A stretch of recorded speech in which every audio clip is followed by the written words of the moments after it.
Thanks for tuning in. I'm Ann Powell with the WJTS News. The Indiana State Department of Health is temporarily pulling back the Johnson & Johnson COVID-19 vaccine from its clinics. This comes after the FDA and the CDC called for a pause in the Johnson & Johnson vaccine distribution on Tuesday after receiving reports of dangerous blood clots. 6 recipients developed a rare blood clotting disorder within 2 weeks of getting the vaccination. All 6 recipients were women between the ages of 18 and 48. 1 woman has died and the other is in critical condition. Nearly 7 million people have received the Johnson & Johnson vaccine and had no or mild side effects. Those who received the 1-dose vaccine and do develop a severe headache, abdominal or leg pain, or shortness of breath within 3 weeks of getting the vaccination should contact their healthcare provider. This weekend's Johnson & Johnson COVID-19 vaccination clinic at the Jasper Middle School has also been canceled because of this pause. The Du Bois County Health Department was notified that the Johnson & Johnson vaccine shipments would not be arriving until further notice. The clinic was originally scheduled for Saturday, April 17th. A cancellation text or email has been sent out to everyone who had scheduled an appointment at the clinic. All appointments will be automatically canceled, so please do not call the Du Bois County Health Department for this service. To make a new appointment, you can visit our shot.in.gov. A Bedford man is now behind bars for dealing meth. 35-year-old Andrew Ranikin was arrested on Monday. While taking him into custody, officers noticed drugs and paraphernalia lying in plain view. Police then searched the home and found 10 grams of methamphetamine packaged for sale, an ounce of marijuana, and paraphernalia.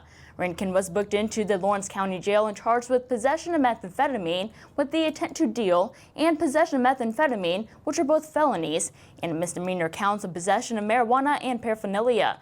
The investigation is ongoing and additional arrests could be made. The Du Bois County Solid Waste District is encouraging residents to think twice before putting something inside the recycling bin. Contamination in recycling dumpsters at the county's 8 sites is on the rise. Contamination is considered any item that should not be put in a recycling bin. These include items like plastics or bag of trash. Residents are also asked to empty bags or containers of recyclables into the bins because bags can get tangled in their recycling equipment. If you notice or see any items that should not be in the recycling bin, please report it to the attendant.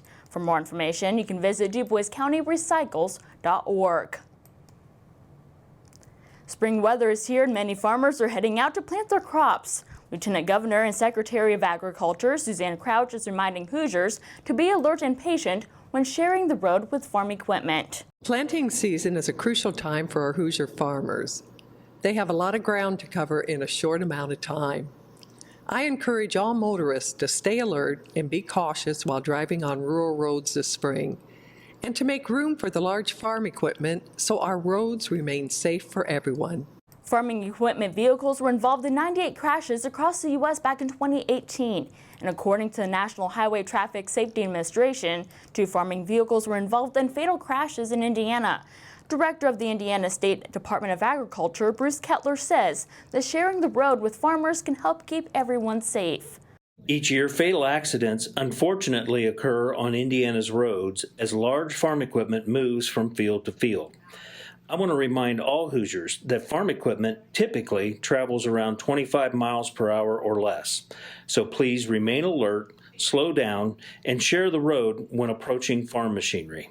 Farming equipment usually takes up most of the road and travel under 25 miles per hour. Be careful when passing. Do not pass in a designated no passing zone or within 100 feet of any intersection, railroad crossing, or tunnel. Avoid tailgating. Some farm equipment makes sudden stops along the road, so be sure to give yourself some extra travel time, be aware of alternate routes, and avoid distractions. For more safety tips, you can visit isda.in.gov. A doctor at Memorial Hospital and Healthcare Center is getting recognized for his hard work and service. Dr. Frank Hopkins was named the 2021 Little Company of Mary Outstanding Physician Award this week. Dr. Hopkins attended Ross University in Dominica, West Indies. He completed his internship and residency at St. Luke's Hospital in St. Louis, Missouri, where he also served as Chief Resident of Medicine. Dr. Hopkins is board certified in internal medicine and geriatric medicine and sees patients at Memorial Hospital Internal Medicine. Spoofers are using the United States District Court of the Southern District of Indiana's phone number to scam residents. The clerk's office began reports of the scam on Tuesday. Residents say the scammers claim to be with the court, and the caller ID appears to be the court's actual main phone number. The scammers are also using Chief Judge Tanya Walton Pratt's name to scare people into paying them money. A court will never call someone or demand a payment over the phone. If you receive a call like this, hang up immediately. Call the court district at 317-229-3700 to verify that you don't owe any money. If you believe you were a victim of the scam, file a report with the Federal Trade Commission at ftccomplaintassistant.gov. And stay tuned, your weekly forecast and sports with Kirk Gookseller still to come here on the WJTS News.